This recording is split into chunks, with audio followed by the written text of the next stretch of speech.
Hello friends, hi, this is Apurva and I welcome you to my YouTube channel Civils Tube. I hope you all are good.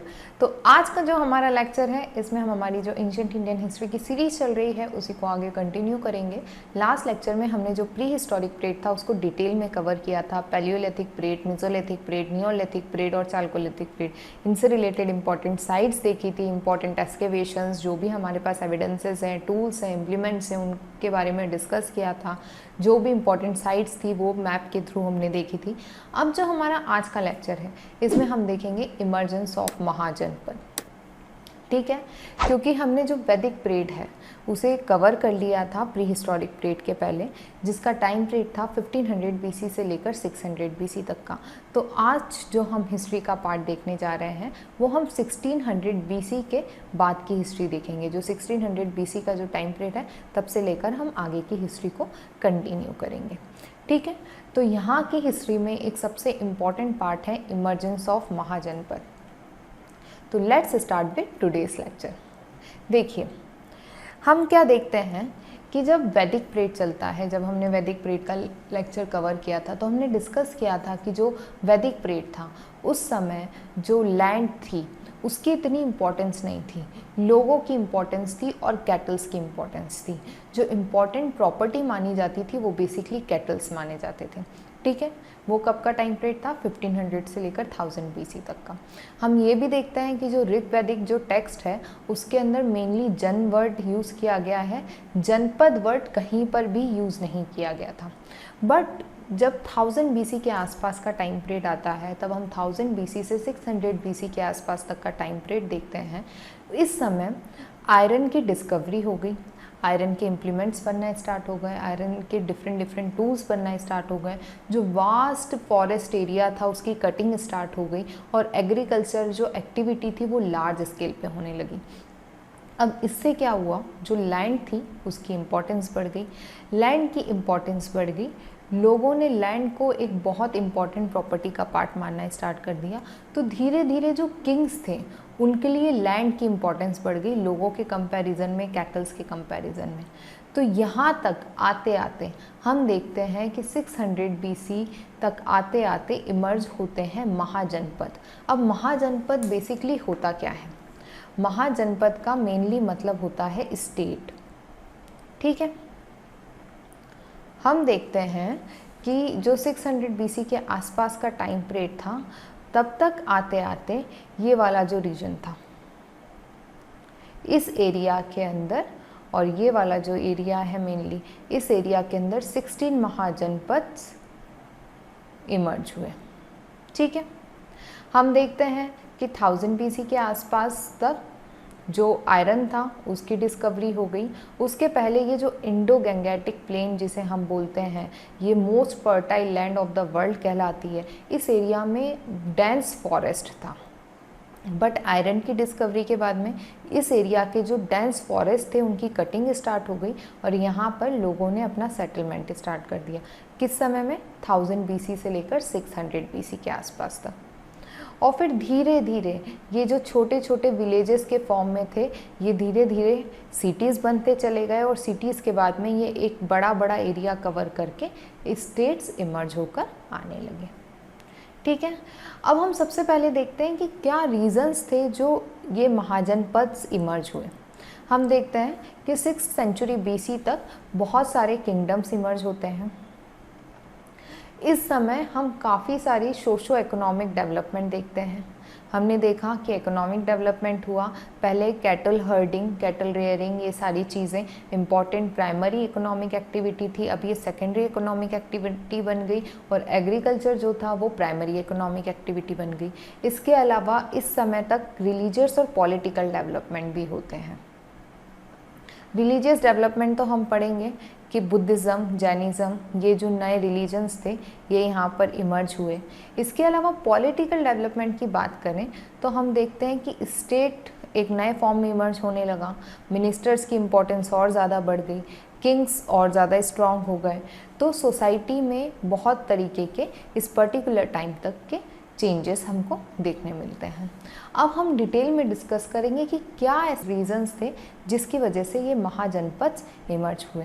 सबसे पहला reason अभी हमने discuss किया कि discovery of iron and large scale use of iron, ये बहुत important reason था emergence of महाजनपद का। ठीक है, जो न्यू एग्रीकल्चर टूल्स थे और जो इम्प्लीमेंट्स बने आयरन की मदद से, उनसे काफ़ी ज़्यादा हेल्प हुई पीजेंट्स को कि वो एक लार्ज स्केल के ऊपर फूड को प्रोड्यूस कर सकें। ठीक है, आयरन की डिस्कवरी के बाद में एग्रीकल्चर प्रोडक्शन बढ़ा, एग्रीकल्चर प्रोडक्शन बढ़ा तो फूड सरप्लस हुआ।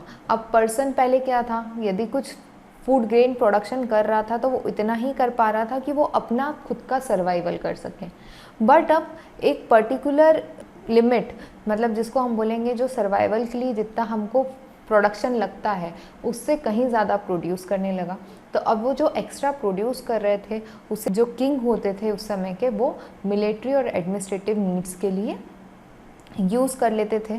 तो इसके कारण जो किंग्स थे उनके पास में रिसोर्सेज बढ़े, उनके पावर्स बढ़े, उनके पास पावर्स बढ़े तो उनके स्टेट्स बढ़े तो वो महाजनपद के रूप में इमर्ज होकर आए। इसके अलावा हम देखते हैं कि इस पर्टिकुलर टाइम पीरियड तक काफ़ी सारे मटेरियल एडवांसमेंट भी हुए, आयरन की डिस्कवरी हुई तो काफ़ी सारे मिलिट्री एडवांसमेंट भी देखने के लिए मिले हमको, नए नए टूल्स, नए नए इम्प्लीमेंट्स यूज़ होने लगे, अलग अलग तरीके की चीज़ें प्रोड्यूस होने लगी। इसके अलावा हम ये भी देखते हैं कि तब लोग एक लिमिट से ज़्यादा प्रोड्यूस करने लगते हैं, एक पर्टिकुलर एरिया के अंदर रहने लगते हैं, उनके पास पर्टिकुलर लैंड है, उस पर कुछ प्रोडक्शन हो रहा है, फूड ग्रेन प्रोडक्शन हो रहा है, तो इसी के साथ लोग अपनी जगह पे ही रहने लगे। पहले क्या होता था, कैटल हर्डिंग के लिए वो इधर से उधर घूमते रहते थे, ज़रूरी नहीं था कि एक ही जगह पे रुके या एक ही जगह पे रहें। बट इस समय तक आते आते जो लोग थे वो अपनी लैंड से स्टिक रहने लगे, स्टिक टू देयर लैंड। तो ये भी एक बहुत इम्पॉर्टेंट रीज़न है कि महाजनपद इमर्ज होकर है। अब यदि हम देखें कि ऐसे कौन से सोर्सेस थे जिनसे हमको पता चला कि ये महाजनपद से इमर्ज हुए, तो सबसे पहले हम देखते हैं अंगुत्तर निकाय। अंगुत्तर निकाय क्या है, ये एक बुद्धिस्ट टेक्स्ट है। ठीक है, इसमें हमको 16 महाजनपद के बारे में इंफॉर्मेशन मिलती है।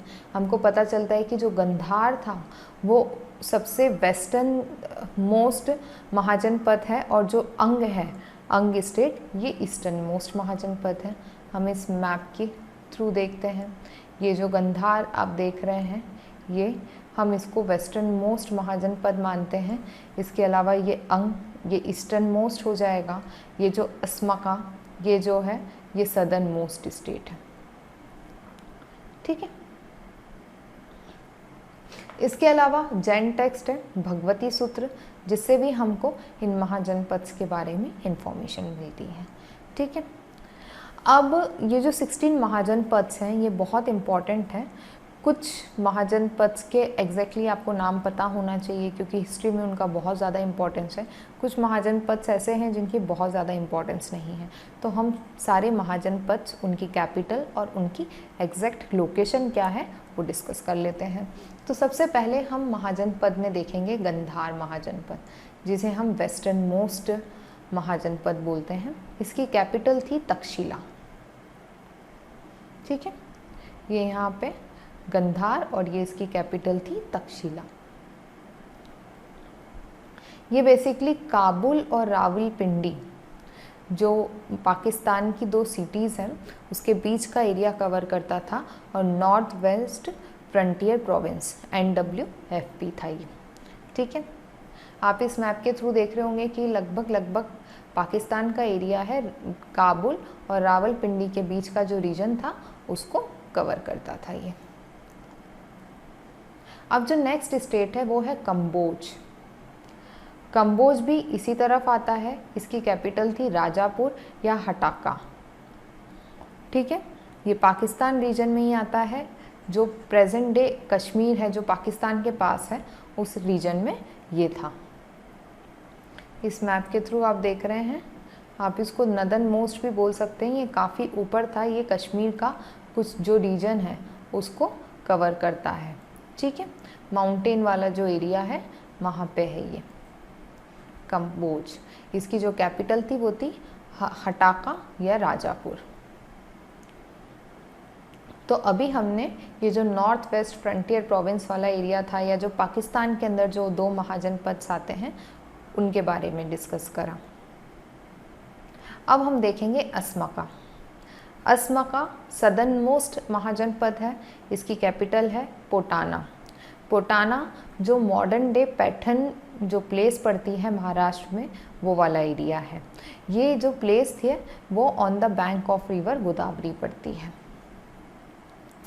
ठीक है, ये देखिए ये गोदावरी रिवर है और ये गोदावरी रिवर पे ये इस एरिया में ये है। पोटाना प्रेजेंट डे पैठन इसकी कैपिटल थी। अब हम देखेंगे अंग। अंग भी बहुत इम्पॉर्टेंट महाजनपद है क्योंकि इसको कैप्चर कर लिया था इनिशियल स्टेट में ही मगध ने, तो ये इम्पॉर्टेंट है। इसकी कैपिटल है चंपा या चंपानगरी। ये ईस्टर्न मोस्ट महाजनपद है। ठीक है, ये जो मॉडर्न डे मुंगेर और बगलपुर डिस्ट्रिक्ट हैं बिहार स्टेट के, उनको कवर करता है। देख रहे हैं आप किस तरफ पड़ता है ये? बिल्कुल वेस्ट बंगाल से लगा हुआ है और बिल्कुल ईस्टर्न मोस्ट महाजनपद है ये। इसके बाद में अवंती। अवंती एक बहुत इम्पॉर्टेंट महाजनपद है, स्ट्रॉन्ग महाजनपद था ये। इसकी कैपिटल है उज्जैन। ये मॉडर्न डे जो मालवा रीजन है उसको कवर करता है। आप इस एरिया को देखकर समझ ही गए होंगे कि कितना बड़ा एरिया में था अवंती महाजनपद। ठीक है, अब चेदी। चेदी जो महाजनपद है इसकी कैपिटल थी सुक्तिमती। ये बेसिकली जो बुंदेलखंड रीजन है, मॉडर्न डे बुंदेलखंड रीजन जो कि मध्य प्रदेश और कुछ यूपी के पार्ट में आता है, उसे कवर करता था। देख रहे हैं ये चेदी, इसकी कैपिटल थी सुक्तिमती। इसके बाद में मात्स्य। मात्स्य जो है इसकी कैपिटल थी विराटनगर।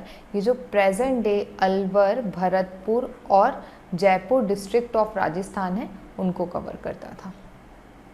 ठीक है, ये इसकी कैपिटल क्या थी? विराटनगर। ये अलवर, जयपुर और भरतपुर जो डिस्ट्रिक्ट है राजस्थान के, उनको कवर करता है। इसके बाद में कुरु। कुरु का नाम आपने सुना होगा, महाभारत में हम कुरु और पंचाल का नाम बहुत बार सुनते हैं। जो कुरु स्टेट था इसकी कैपिटल थी Indraprastha. Indraprastha basically present day जो दिल्ली है उसे कहा जाता है। हरियाणा और दिल्ली वाले रीजन में ये महाजनपद था। देख रहे हैं ये मैप के थ्रू, ये कुरु का एरिया था और यहीं कुरु से ये लगा हुआ है पंचाल। पंचाल की कैपिटल थी अहिचित्र। अहिचित्र इसकी नॉर्थ पंचाल की कैपिटल थी और काम्पिल्य साउथ पंचाल की कैपिटल थी। ठीक है, प्रेजेंट डे जो रोहिला खंड है और part of central Doab in UP, उसे कवर करता है ये जो पंचाल का रीजन है इसको रोहिला खंड बोलते हैं और ये वाला जो दोआब वाला रीजन था उसको कवर करके ये बनता है पंचाल। और इसकी जो नॉर्थ कैपिटल थी वो थी अहिचित्र और जो सदर्न कैपिटल थी वो थी काम्पिल्य। इसके बाद में हम देखते हैं सुरासेन। सुरासेन जो है वो बेसिकली मथुरा इसकी कैपिटल है, मथुरा वाले रीजन को बोलते हैं।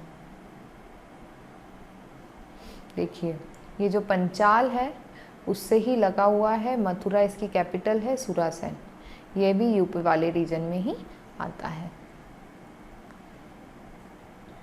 इसके बाद में वत्स। वत्स भी एक इम्पॉर्टेंट स्टेट है, प्रेजेंट डे इलाहाबाद और मिर्ज़ापुर जो डिस्ट्रिक्ट है उनको कवर करता है। इसकी जो कैपिटल थी वो थी कौसंबी। ये था वत्स। ठीक है, तो ये सब यहीं लगे हुए थे, सुरासेन, वत्स, काशी, कौशल, पंचाल, कुरु, ये यूपी वाले रीजन में ये सारे स्टेट्स आते थे। अब कौशल। कौशल बेसिकली ये वाले रीजन को कहते थे, ये भी यूपी में आता है। इसकी भी 2 कैपिटल थी, जो नॉर्थ कैपिटल थी वो थी श्रावस्ती और जो साउथ कैपिटल थी वो थी अयोध्या।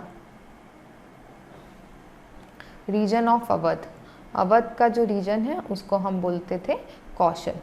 श्रावस्ती इसकी नॉर्थ की कैपिटल थी और साउथ की कैपिटल थी अयोध्या। इसके बाद में हम देखते हैं काशी। काशी विश्वनाथ, ये मंदिर बहुत फेमस है, अभी भी पता है सबको। वाराणसी में आता है तो वाराणसी वाला ही रीजन होगा, वाराणसी डिस्ट्रिक्ट ऑफ यूपी। ये रहा काशी। अब हम देखते हैं मल स्टेट। जो मल है वो basically present day Gorakhpur, Deoria और बस्ती जो डिस्ट्रिक्ट है उनको कवर करता है। इसकी जो मेनली कैपिटल थी वो थी कुशीनगर और पावा। ठीक है, ये बेसिकली बिहार वाले रीजन में आता है। देख रहे हैं आप, मल, कुशीनगर या पावा, इम्पॉर्टेंट प्लेस है ये बहुत। हम तब बौद्धिज़्म के बारे में पढ़ेंगे, बौद्ध के बारे में पढ़ेंगे, तब इस प्लेस के बारे में डिस्कस करेंगे। इसके बाद में वज्जी। वज्जी जो है मल से ही लगा हुआ स्टेट है। इसकी कैपिटल थी विदेहा, मिथिला या वैशाली। ठीक है, ये मुजफ्फरपुर और जो वैशाली डिस्ट्रिक्ट है बिहार के प्रेजेंट डे उस पर्टिकुलर एरिया को कवर करता था। ठीक है, ये देख रहे हैं आप, ये वज्जी वाला एरिया। अब इसी के नीचे यहाँ पे लगा हुआ था मगध। मगध की कैपिटल क्या थी? ग्रीवीराज, राजगृहा, राजगिर, पाटलिपुत्र, वैशाली। ठीक है, राजगृहा को ही राजगिर के नाम से जाना जाता था। पाटलिपुत्र, वैशाली, ग्रीवीराज, ये जो थी मेनली मगध की कैपिटल थी। मगध कौन सा रीजन था? प्रेजेंट डे गया, पटना, नालंदा जो डिस्ट्रिक्ट्स हैं बिहार के, वो सारे डिस्ट्रिक्ट्स को कवर करता था मगध। मगध एक बहुत इंपॉर्टेंट स्टेट है, इसलिए इससे रिलेटेड छोटी छोटी इन्फॉर्मेशन हमारे लिए इम्पॉर्टेंट है। जो बिहार में हम मेनली जो महाजनपद देखते हैं वो मल, वज्जी, मगध और अंग देखते हैं। ठीक है, अब यूपी में जो हम देखते हैं वो देखते हैं मेनली पंचाल, कौशल, काशी, वत्स, सुरासेन। ठीक है, जो राजस्थान वाला रीजन था वहाँ पे हम मत्स्य देखते हैं। जो मालवा रीजन था वहाँ पे हम अवंती देखते हैं। जो बुंदेलखंड वाला रीजन था वहाँ पे हम चेदी देखते हैं। ये एमपी और यूपी वाले रीजन को कवर करता था। जो महाराष्ट्र में हम जो सदर्न मोस्ट देखते हैं उसका नाम था अस्मका। और जो हम पाकिस्तान वाले रीजन में देखते हैं प्रेजेंट डे जो पाकिस्तान है वहाँ पे कम्बोज और गंधार था। ठीक है, तो ये सारे 16 इंपॉर्टेंट महाजनपद्स हैं। इनकी कैपिटल आपको याद होनी चाहिए। इसका मैप थोड़ा सा आपके माइंड में होना चाहिए, क्योंकि आगे की जो हिस्ट्री है उसको समझने के लिए इन स्टेट्स के बारे में थोड़ी सी इन्फॉर्मेशन आपको पता होनी ज़रूरी है। इसलिए ये वाला जो पर्टिकुलर टॉपिक था इसको हमने डिटेल में कवर किया। अब जो हमारा नेक्स्ट लेक्चर होगा उसमें हम डिस्कस करेंगे कि किस तरीके से मगध इमर्ज हुआ स्ट्रॉन्ग स्टेट के रूप में, उसने किस तरीके से दूसरों की टेरिटरी को कॉन्कर किया। तो आज के लिए बस इतना ही। Thank you for watching this session. यदि आपको हमारे लेक्चर्स अच्छे लग रहे हैं तो प्लीज़ लाइक करें, सब्सक्राइब करें, ज़्यादा से ज़्यादा शेयर करें, ताकि मैं मोटिवेट हूँ और ज़्यादा इस तरीके के वीडियोस बना पाऊँ। थैंक